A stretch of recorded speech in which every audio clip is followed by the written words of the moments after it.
This is Meredith for Real, the Curious Introvert, and I'm Meredith. Here we explore the taboo, less obvious, and paradoxical aspects of society.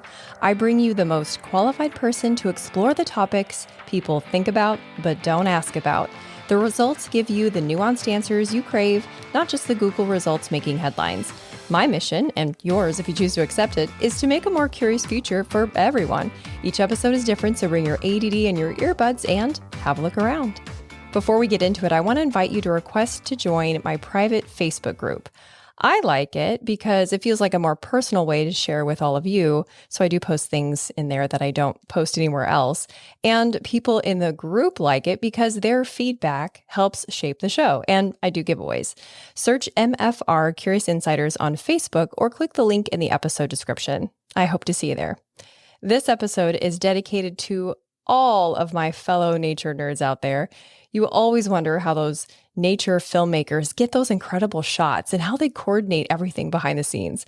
Lucky for us, I ran into my guest while in line at an airport, and that moment turned into this episode for you.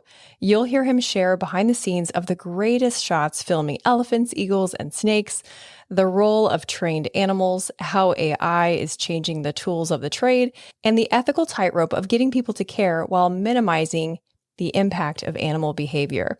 If you end up liking this episode, you'll also like the one I did with a Shark Week host asking the question, do we need sharks? That one was pretty recent. It's episode 254. All right, friends, keep it curious.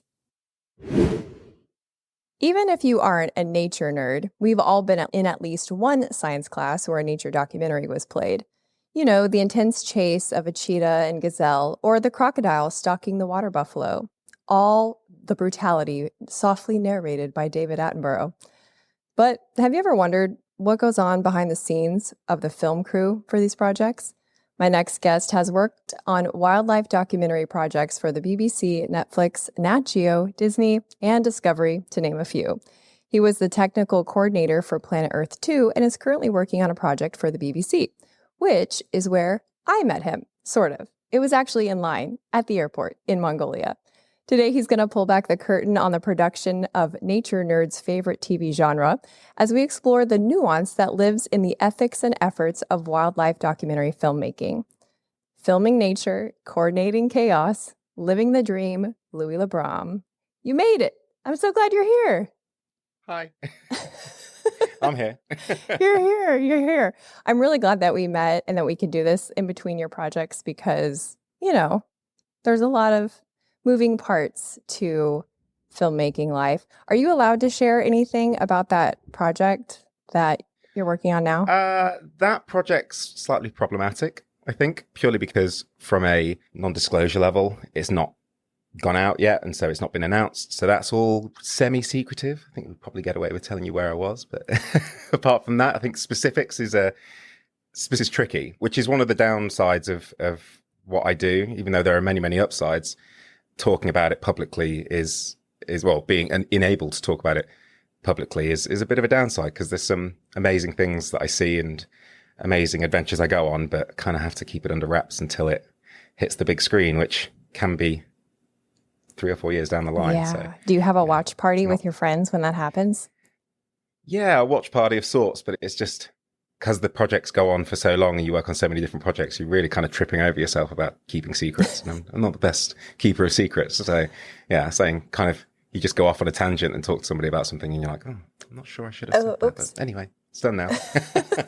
When you're on location for filming, is there a set amount of time that you have to get everything on like a shot list? Or are you basically there until you get, the elusive animal that you've sought out to get? Yeah, so I mean, each job is different depending on what animal you're filming, what country you're filming in, the behavior you're trying to film. Each time we go out, we usually have a set list of shots that we need and a set behavior that we're going for. And roughly, that's kind of an urban legend, but within the industry as a whole, it's kind of like a week, a minute for most things that we film. So for the minute of footage that you guys see on TV, that usually takes around a week per minute. But then if the behavior is quite complex, it might be 2 weeks a minute, but roughly it's around a week a minute. So for a 4-minute sequence, 4 weeks work, kind of the way it works. Quite a lot of time for not much screen time. Oh my gosh. What animal would you just like shit a brick if you were able to get on video?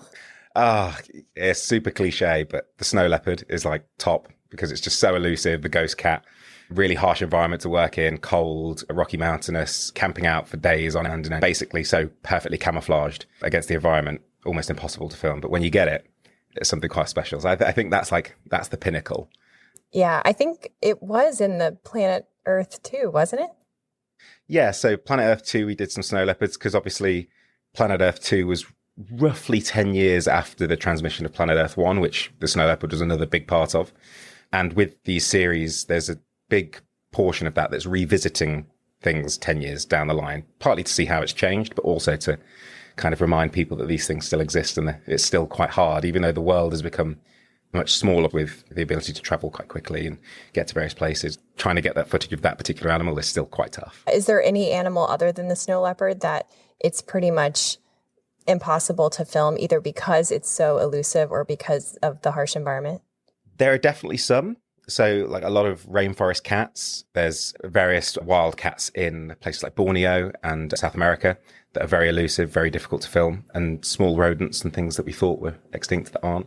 But for the most part, most things have been filmed. I think more the problem is for us as filmmakers is filming the animal doing the thing we set out to see it do rather than finding the animal itself. Like if you want to go and film elephants, you can find elephants, but are they going to be doing what you want them to do? Not necessarily. Oh. And animals tend not to read shot lists and scripts, so it's slightly problematic. So basically all that's left is like the cryptids, like Bigfoot. Yeah, I don't know, the Loch Ness Monster and that kind of stuff. Just try and get the big things off the list and see if we can make it work. For the most part, a lot of things have been filmed. Everything's kind of been covered, which is a bit of a struggle when it comes to trying to engage people in new stories and new behaviors. There's a lot of people out there discovering these things all the time, but there's only so many things to film, and there's a lot of us doing it. Yeah, that's true. I mean, when I think about nature documentaries in the 90s and even the early 2000s, oh my gosh, they are lame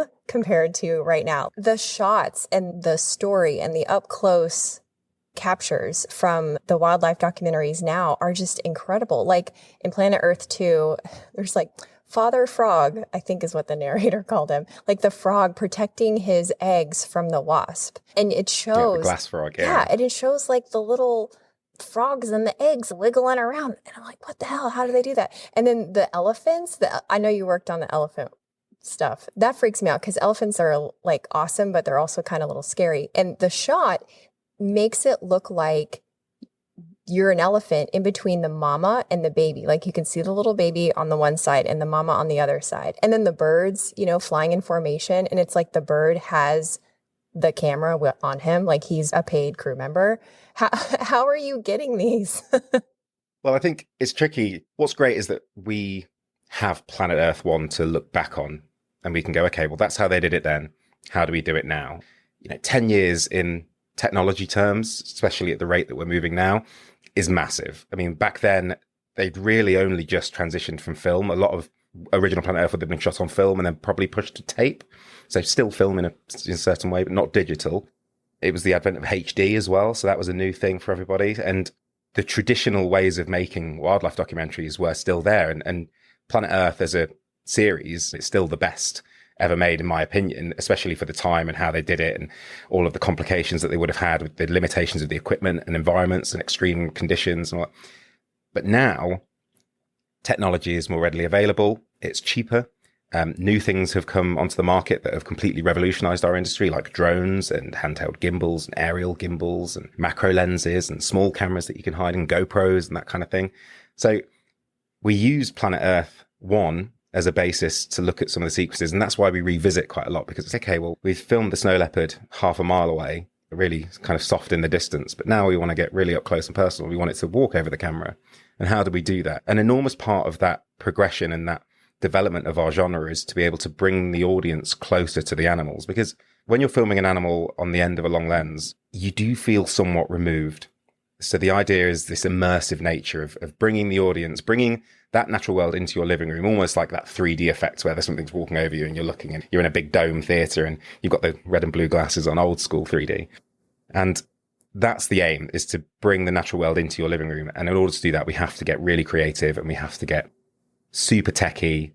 What's interesting now is that the technology really is driving our industry forward. There are demands to get the glass frog, for instance. It's let's get closer, let's get better shots, let's get right up next to them, let's get all of the tiny intricate details, let's try and film this in high speed, let's do it in slow motion, let's do time lapses, let's do motion control, repeat moves. The technological side of things is moving so quickly that it's sometimes hard to keep up, but also it drives the industry forward, but also allows us to show stories that we have kind of shown in the past, but in a completely different way. Something that we wouldn't have been able to do 15, 20 years ago because of the limitations of the camera technology, we're now allowed to do. And it almost reinvigorates the story to something that you've never seen it before. So it feels brand new and fresh, but essentially the behavior is the same. It's a very different perspective.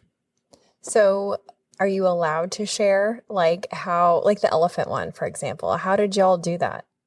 Well, the elephant one in Planet Earth 2 wasn't me. Those were in my junior days. But since Planet Earth 2, a lot of elephant programs have been made, and a lot of which I've been involved in. There are many ways to film an elephant, but for the most part, safety is key and disturbance of wildlife is a priority. Traditionally, when filming elephants, you would just do it with a camera on a tripod head that's mounted to the side of a vehicle, and you could drive around, drive up and film them. And elephants, for the most part, in these places where they're filmed quite regularly, quite used to vehicles because of tourism and safari. So it's not really a problem. We'd normally do it from there. These days, that still exists, but we have drones. So we're hovering overhead. Although elephants aren't fond of drones that much, they actually resemble the noise of bees, which freaks them out weirdly. So drones are a big thing, but gyrostabilized 6-axis gimbals that are mounted on kind of the bottom, the ones that you see on the bottom of police helicopters and movie helicopters and stuff, they're what we use mounted to the front of a vehicle to get all of those amazing tracking shots and moving along with the elephants. And elephants as animals journey a lot. So most of the story about an elephant is moving from one point to another point, whether it's water, whether it's feeding grounds, whatever it is. And so in order to tell that story, you want to move with them. So we had to throw tech in there to be like, okay, well, I want to move with these animals. How are we going to do it? So chuck a helicopter gimbal on a vehicle and track alongside it. What's the worst that can happen? Weirdly, terrible things can happen. But, you know, there's an inherent risk in wildlife filming anyway, but financial risk is a big thing as well. And you have to be willing to lose the kit to tell the story. And then that's just the way it is. They're tools. So, you know, if you buy a hammer, you hit a nail with it. You don't leave it on a shelf shiny and... Yeah. Oh, that's hard though. Cause it's, I feel that. Okay. So the birds, is that drones? The birds in Planet Earth 2, they were, in order to tell that story, I assume we're talking about the golden eagles in Switzerland. Well, I have seen this particular camera angle in a few nature shows. We watch a lot of them. We kind of overconsume this sort of genre. There's no such thing. Yeah. So any example that you want to give in specificity, I will accept. Well, I mean, this is going to be really maybe a little bit of a buzzkill, but it's basically just a very, very small camera strapped onto an eagle's back, which sounds kind of crazy, but in wildlife films, we stay as true to the sequence and the story that we can and the behavior that we're filming. And for the most part, the animals that we film are 100% wild animals, wild behavior. We don't use tame animals for sequences and we say, oh, this animal is a wild animal, blah, blah, blah, if it's tame, because that's not a moral thing that we kind of pride ourselves on. We want to be as true to the audience as we can be. However, for certain shots, like the one with the eagle that you're talking about, on all of the occasions that it's been done, I assume multiple times, they've either used a falconry bird, so like a trained eagle, the homing eagle, or an eagle that has been raised in a conservation center and released that allows them to get the camera onto it. Because, you know, trapping a bird, strapping a camera to it, letting it go, and then how do you get it back? So there's slight problems involved and all that, and the logistics are a bit of a nightmare. But for those very specific shots, and one or two shots, they'll either use an animal that's trained or an animal that's been raised in a conservation center and released as part of a conservation effort with all the appropriate organizations. And then that camera will, after certain periods of time, there's a small latch on it that'll tick and it'll just fall off and it'll go and be collected and you can pick it up by a GPS antenna. And that's kind of how they do it with things like whales and seabirds and that kind of stuff. So yeah, it's quite sophisticated stuff, but Yeah. It's cool. Interesting little angle. I mean, it's like James Bond stuff. There was a nature documentary where they had like another film crew filming the film crew. And I think that was like my favorite because, I wanted to see, is the baby tiger biting the cat? What is happening over there?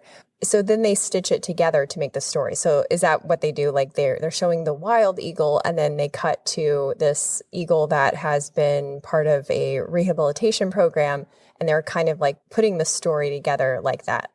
Yeah, the stories are pieced together. So in that kind of scenario, 99.9% of the sequence will be your wild eagle displaying wild behaviors that they've worked very hard to try and film and moved heaven and earth to get permits for. And because all of these animals are protected and there are various organizations restricting the filming access to certain birds. For those shots that bring the audience on the journey, if I really want to get a shot of this eagle soaring in the sky, how do we do that?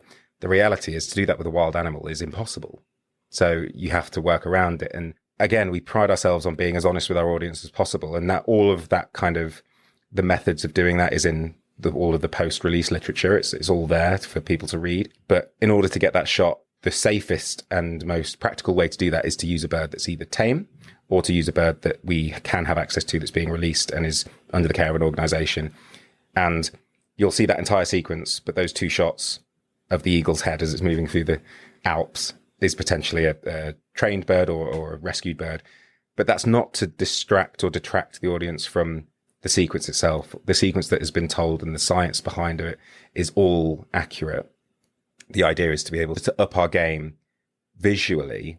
We have to go around and take certain steps to deliver new and interesting and immersive shots. Very similar to a series like BBC David Attenborough's Africa, where in the actual narration, when they were filming the rock python, as it crawls into this burrow, there's this beautiful shot of it coming in. It's tracking backwards as it's coming towards you. Really creepy, really gets your heart going. And they say in the commentary line, I believe the phrase is, in a specially created or in a specialist filming burrow. This is a wild animal, but they've created an environment for it to live and rigged it with cameras. So kind of like Big Brother, reality TV, Love is Blind, whatever it is. It's an environment that they've created. They've stuck a load of cameras in it. And that is the safest, most practical, most cost-effective, most least impact way for us to film that animal exhibiting that behavior given the restrictions. Because otherwise, we're back into the old early 1900 days of trying to film animals where people are just tackling them down and grabbing them and then releasing them on camera. It's like we try and have as little impact as possible. And if there's a story to be told, animal ambassadors is a phrase that's used a lot. Animal ambassadors will allow us to tell that story, but also in order for us to not harm or bring any danger or hazard to any of the animals, there is the need to potentially use specialist filming burrows, a trained animal for a shot or two here or there, but never would you use a trained animal and portray it to be a wild animal for a wild sequence. Look at this animal soaring above the hills of the Alps. It's like, that's just not the way it is. I think being honest with our audience is very important to us, but there is like a moral conundrum of if you are going to intercut those two things, you have to be very honest about it. And there's been a couple of occasions in the past where some productions have been pulled up on it, but for the most part, I think we've done our audience a service, but also the animals themselves. Well, yes. And I want to get into that conundrum, as you put it, of the give and the take of like, it is a moral dilemma because if you don't make it entertaining, nobody watches it. But also, if it's considered solely entertainment, then people think of it as stuff over there at that distant place and there's no interconnectedness. So I'm going to bookmark that in my brain there for a second. But I want to come back to something that you said about, in the old days where they would tackle animals and then show them on camera. Is it true that they used to take just like snakes, I think it was the example that I heard, like they would release a snake, it was like a pet, and they'd be like, oh my gosh, look at this snake. Oh my gosh, I can't believe I found this. And they would show it on camera. I mean, is that just a rumor? I don't know. I wasn't around in the 1900s to preface that. But I imagine at some point across the history of all of that, same with making movies and stuff, there's always been an element of, how would you say it? Enhanced dramatization. Reality.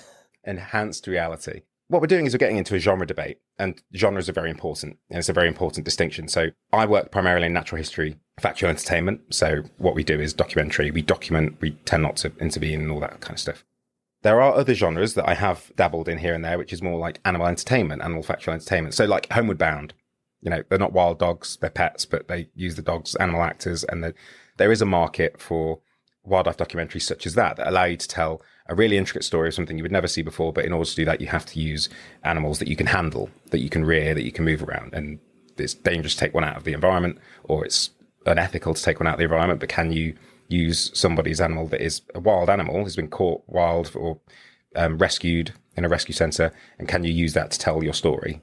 Yes, you can. Have you got to be very honest about it? Yes. Have you got to be very clear about it in the narrative? Yes. There's no prizes for misleading your audience. So yeah, I don't know of any personal stories that I've worked on or been party to where people have kind of released something and gone, oh my gosh, look at this wild animal. But I'm sure it used to happen by way, way, way in the olden days. But these days we pride ourselves on trust and responsibility. And if we're not telling a wild story, then our viewers aren't going to engage. Yeah. Yeah. And the story part is important. I'm trying to think of more examples, but Father Frog is just in my memory this morning. So, because it was like, it's, anthropomorphizing an amphibian, which on the one hand is really cool, right? Because then we care about an animal that typically we don't care about because it's not a mammal. Like there's a bias, like we're mammals, we care about mammals, especially mammals with big round eyes that, from some sort of evolutionary standpoint triggers our maternal and paternal instincts to go, oh my God, let's like save the whatever it is. But like the glass frog, we're like, I don't know, even though it does have big eyes. But that story, it was like, okay, cut to the wasp, and then cut to the frog, cut to the larvae. And it tells the story that really is like, there's an arc of the story. I mean, it is true storytelling. And then there's sounds that are added so that you do feel, as you said, immersive, like you're in that moment with Father Frog. At what point, though, I guess this is a kind of an opinion question, do you feel like that creative license, the story crafting and the music, becomes over-dramatized and distracts from the point and the mission of conservation? That's a tough one. Obviously, with anything, there is the ability to overindulge and go a bit beyond what's necessary. I don't personally think that, for the most part, in order to get our audience, or us as human beings, us as mammals, to relate to a story, we have to bring it into our world. And so it's Daddy Frog, and Daddy Frog's protecting his babies from this horrible wasp. It's just nature playing its course, and that's just how it happens. But in order to make you care, we have to make it seem like it's happening to us. And that's the only way to get our audience to react. So in terms of the script that's being said, the words that are used, like Daddy Frog or whatever, you're not giving it names, but we're kind of making up. And there's a little bit of creative license in terms of naming it and protecting its babies and froglets, tadpoles, whatever. And they definitely give the meerkats names. I mean, meerkats, they're like, that's Susie. There's Joe over there. Yeah. Dylan. Yeah, Dylan's always a problem. There's a lot of animals in the world, especially famous meerkats, that have been named. And yeah, there's some questionable name choices, but for the most part, the animals that we film don't tend to have names. And we try and keep it that way.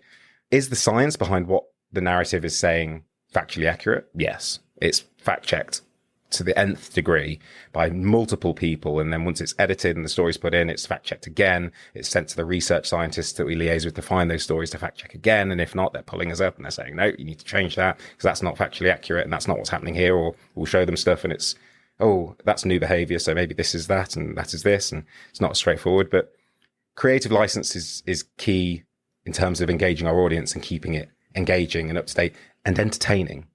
We're in the business of entertainment, but we're trying to show you something that's factually accurate. And sometimes the things that are factually accurate aren't as entertaining for you as they would be me, or me as they would be you. So we have to make it kind of universal, make everybody appreciate it. And what's the best way to do that?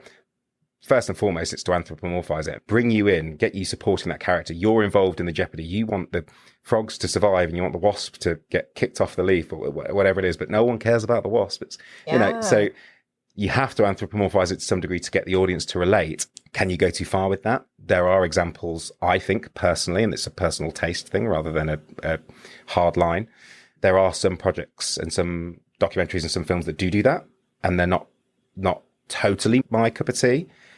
Sometimes it works in its favor. And especially if it's a character-led story, if you're following one animal, that you know that animal and you know it by name and you know its distinctive patterns and you're telling the story of that animal, then it's imperative that you do and give it a name and bring the audience in and make them care.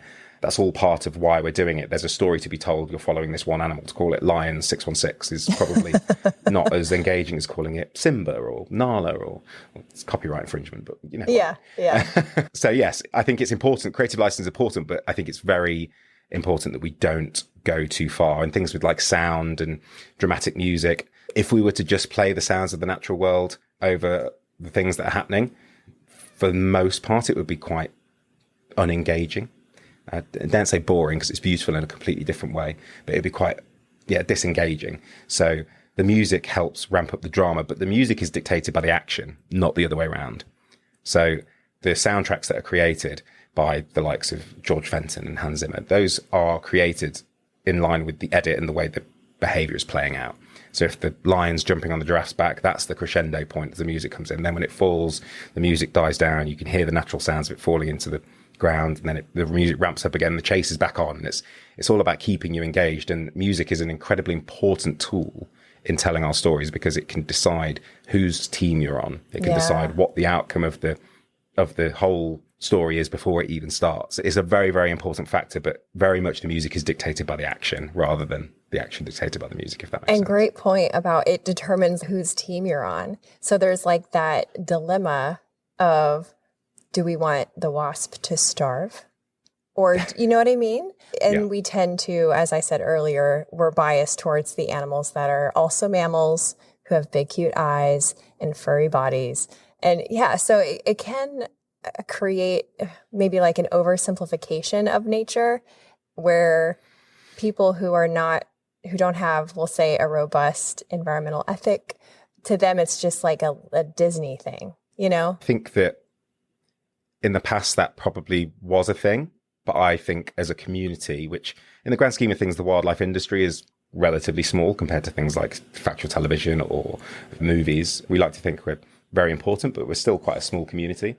There is an inherent standard of sort of editorial policy and making sure that certain behavior in terms of how we make films and the honesty that's being transmitted through script, there is a kind of an unwritten rule that everyone adheres to the same standard. And when people don't, the industry as a whole is very quick at pulling people up and holding them to account if things aren't factually accurate. I don't think you could get away with doing something that was factually inaccurate these days, because it would be the community in itself kind of self-monitors itself and we're all very passionate about doing the same thing, which is saving the natural world, portraying the natural world, bringing it into your household and raising the quality of natural history television for our audience. And if one person decides to go around that and do something that soils that reputation, then the industry as a whole is very good at kind of coming down and making sure that doesn't happen again, or making sure that gets corrected. That is one of the big things with the natural world, is that you don't want to misrepresent it. And misrepresentation of the natural world is something that the industry as a whole for many, many years has been accused of by various outlets and various media organizations. And it's important that they do that, because if people were being dishonest, they need to be told, especially when you're throwing facts at people that might not be factually accurate. That's really, really important. Do I think there's ever been a case in my time where it's been damaging to the reputation of the industry or misled people in a deliberate way? Not that I'm aware of, but I like to think we're pretty honest with our audience, and if there is something to be told, we're pretty upfront about it. There's kind of a movement, greater industry-wide, for disclosure and permissions, especially around AI. When I'm watching some of the nature documentaries, there are clips where I'm like, oh, that was an AI clip that they just put in there. And there's no asterisk or anything, no disclosure. What do you see in terms of the future of wildlife documentary filmmaking and the use of AI? Hey, Curiositors, just a quick pause to show gratitude to our sponsors and give you some special deals. It's that time of year for front porch pumpkins and football barbecues, but here in the southern U.S., mosquitoes can still be an unwanted part of the equation. I've been using Insect's mosquito service since 2019, and I love that they guarantee their work and pollinators are always top of mind.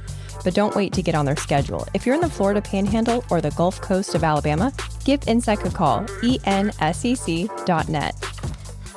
I'll be honest, there are not a ton of podcasts in my rotation, but the Jordan Harbinger Show is one of them. He and his guests weave story and thought with such conversational ease. You get sucked in the best way possible. I recently listened to episode 1031 with guest Dr. Sarah Hill about how birth control rewires women's brains. I love that he chose that topic, and it's so good that you'll want to take notes.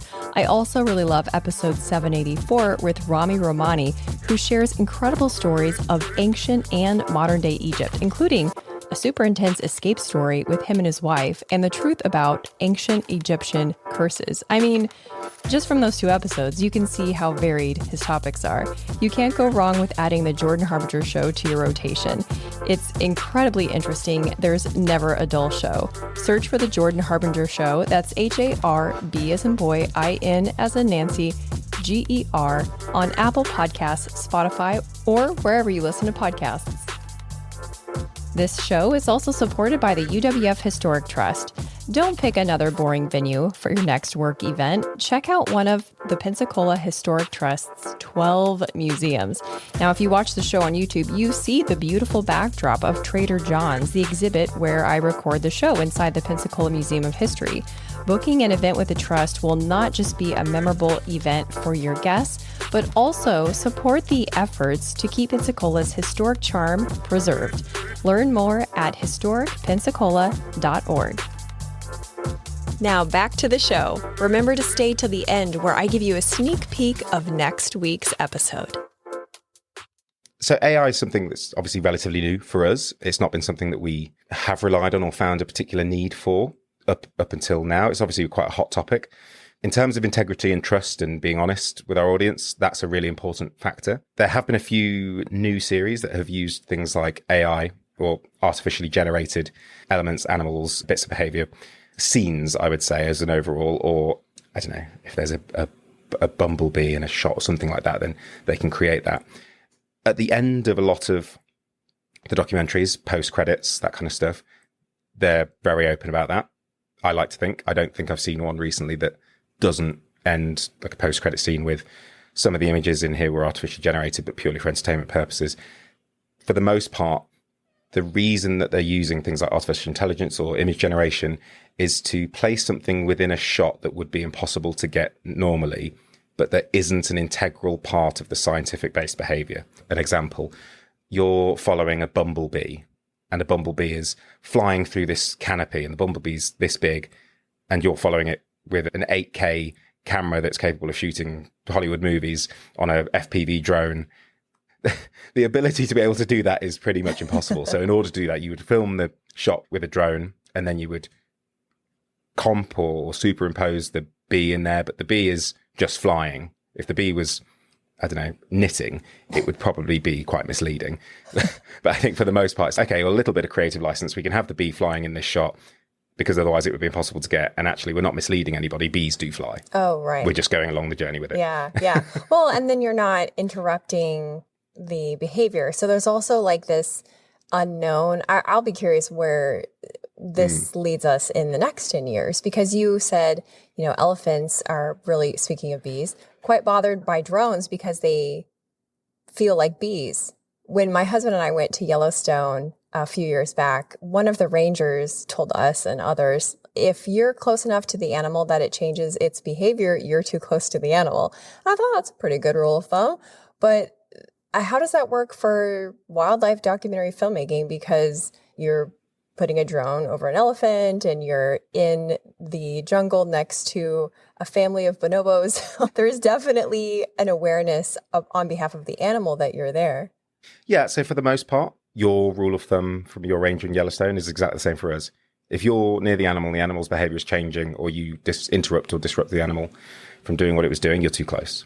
And it's funny because our goal is to get as close as possible to bring you to that level. If I want you to feel as close to the animal as I was when I was filming it. And that is very difficult, just optically. It's very, very difficult. So as a rule of thumb, if the animal changes its behavior when you're near, you're too close. We have the luxury of working with people who are professional guides, professional animal behaviorists, conservationists. And these people have spent years working with the specific animal that their research project is on or that they've dedicated their life to conserving.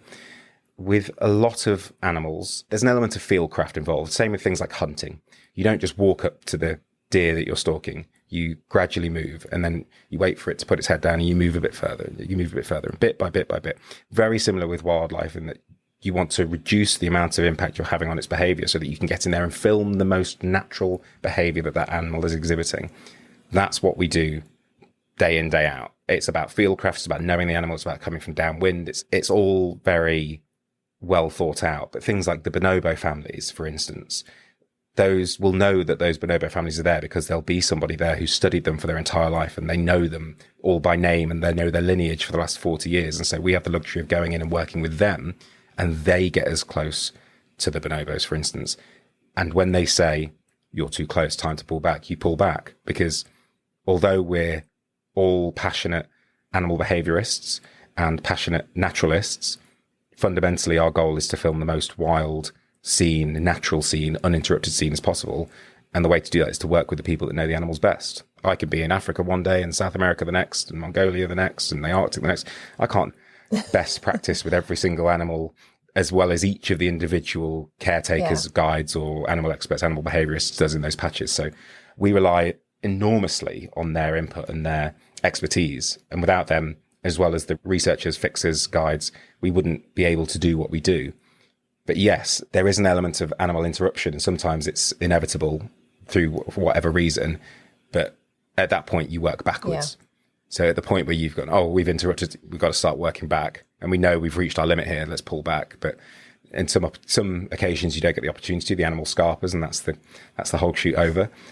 And some occasions, you're lucky where you can just start taking ever so slight steps backwards. But also, a big thing for us is if an animal is very skittish or very elusive or isn't used to people, there are methods that we use to be able to do that. Things like blinds, the same things you would use for hunting or stakeouts or whatever, the same thing the military uses, just camouflage hides to put you in a position to remove your profile so that the animal can walk through relatively undisturbed. Its environment looks very similar. There's not this weird human figure looking at it with 20 people standing around looking directly down at it with a load of lights and all that kind of stuff. And a big film crew. Big boom arm, Yeah. So we use things like hides and blinds, and there are specifically built structures to film things like bears at feeding stations. You have those at Yellowstone and Yosemite and that kind of stuff. They are utilized to have the least amount of impact on those animals that are very elusive and very skittish. The luxury of things like elephants and lions and cheetahs is the tourism aspect and the safari aspect. Those animals are in protected areas of national park, and within those national parks, they run safaris, and animals are very used to vehicles. So they tend not to even notice that you're there when you're in a vehicle. Obviously, if you're driving right up to it, it's going to be concerned. But for the most part, the vehicle becomes part of the landscape. That's interesting. If you were on foot, it would probably not be a fan. Yeah. How many times have you been in a situation that is a little sketchy with an animal? Yeah. A lot of times, but not to the point where it was life or death or anything like that, because all of the situations that we're in are very, very considered and we're very well thought through. And obviously guides and safety experts and health and safety is very rigorous. But sometimes things can just happen. And there's no amount of planning that can put you in that scenario. And it's a sequence of events that you couldn't have predicted. And all of a sudden you're stood there like, shit, I really shouldn't have been in this position. But right, how do we get out of it? So 90% of our job is problem solving, I would say. Yeah. So yes, I have absolutely been in positions that I probably wouldn't tell my mother about for fear of her worrying. But I've never really been in a situation where it's been too dangerous for us to manage. And actually, I would argue that the most dangerous thing that we come across when filming in the natural world is people. It's people, it's traffic, it's machinery, it's poachers, it's all of those things. And, you know, for the most part, when we're filming in these places, lions and whatever, and bonobos, and one of the biggest things on our risk analysis, our risk assessment, is driving to and from the airport or being in taxis or being in cars, because you can't account for the person driving behind you or driving next to you or driving in front of you or drives into the side of you. So no, that actually makes sense. Slightly more deadly animals, I feel more comfortable. Yeah. That actually makes sense, because as I was thinking about all the layers of wildlife documentary filmmaking, I was thinking, oh man, there must be like a point where you come to the edge of what could become journalism. Because for example, the Brazilian government and deforestation, or to use an example from the USA, the history of how and why the National Park Service was created. It wasn't like all goodwill like everyone thinks it is. Do you ever find that where it's like right at the edge of, okay, like poachers and stuff like that? Does that ever enter your mind? I don't want it to sound too doom and gloom, but for the most part, I think that the areas that I'm very fortunate to go and film in are only there because somebody has decided to protect it. If somebody hadn't, they wouldn't be there, which is a really sad thought, but amazing that's there and it's still there and people are willing to protect it. But it's a really sad thought that it has to be protected for it to still remain. Otherwise, it might be gone. I think that we operate in a time where the natural world is diminishing rapidly. And I worry that over the course of my career, which may only span another 30 years or so, there won't be many wild places left to film that aren't gated complexes or compounds or concessions or national parks. And that's worrying for me because when you gate something in, it doesn't become as wild as it used to be. I think we're very quickly coming to a point in our history where wilderness is something that is going to be quite rare, whereas previously it was the norm. And that's quite sad. And I worry about that, which is probably why I, A, enjoy being outside more than inside and on my own in the woods and filming things that are quite elusive, but B, why I want to film these places and I want to go to these last refuges of these animals and I want to look at changing government policy to protect these areas en masse rather than designating them and allowing logging to continue here and allowing fishing to go there and a coral depletion here and whaling there. I don't want that. And I know that that is a bit rose-tinted and ideal world situation and there are complications with that, but I want there to be more wild spaces because we need them as much as we need high-rise complexes or drilling for new oil. They are as important to our existence as oil wells, oil farms, solar turbine farms, all that kind of stuff. And I think that's overlooked quite a lot. So yeah, I don't know if that answers your question really. It probably doesn't. No, I think that's the point is, sometimes questions lead to more questions. And that's okay because it's not like storybooks when we were kids where it was like, here's a good guy and a bad guy and the end, like that's not real. Infinitely more complex. Yeah, it's more complex. Yeah. Yeah. Animals eat each other. Humans need oil. We need homes. It is complex and it's good to keep kind of an open mind, open heart, open hand about it all and not to be married to any one way because maybe a new technology comes along that would help us be more gentle on the place that we live on the earth. Yeah, I think we have to be pragmatic in that turning all cities into green spaces and going a bit I Am Legend and removing humanity from places isn't a practical thing to do. We need to conserve the wild spaces we've got and we need to apply more value to them because they are important for all of us, even just from a mental health point of view, like being outside is important. I just think that the easy thing to do is to say, don't build that complex of condos there and don't build a new road here. And it's like, well, but we need those things as much as we need the space. So how do we not necessarily compromise or find a middle ground, but how can we make both things viable whilst not impacting either one of them? And I think that there is always a solution. It just might not be what everybody wants, but best of a bad situation. Yeah, well said. Well said. I can't think of a better way to wrap this up. Tell people how they can stay in touch with what you're doing. And if you want to tell them about any project that you're allowed to talk about right now that they can look up, this would be a good time to do it too. Yeah, so my Instagram, which I'm very inactive on at the moment, is at Louis Labrom. That's LOUISLABROM. And my website is the same, www.louislabrom.com. Recently in the US, two series have just gone out and one series is to come. A series that I just worked on, David Attenborough's Mammals, transmitted its first show on July 13th and the last episode transmits August 24th. That's on BBC America and AMC. Then we've got Earth Sounds, which is an Apple Plus TV series all about the sounds of the natural world and what they mean. So a slightly different take on wildlife documentary, whereas sound is the leader rather than the visuals, which was a real pleasure to work on. And then the big news, latest news, is that the very own Mr. Tom Hanks is going to be narrating a series that I worked on for the BBC America that will be here in spring, this year, I believe. And that'll be on NBC and AMC Plus, I think. And what's it called? So, yeah, that's going to be called The Americas. So that's South, Central, and North America, as well as the Caribbean.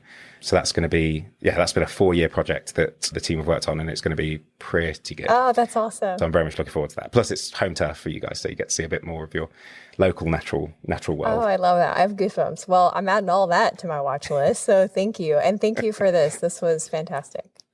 No, Ceci, it was a pleasure to meet you in an airport queue in the middle of Mongolia. Same. Thanks for listening. If you liked this episode, you'll also like the one I did with a Shark Week host asking the question, do we need sharks? This one's pretty recent, episode 254. Stay tuned next week when I talk with a cultural anthropologist asking if American individualism is overrated. Until then, keep it curious.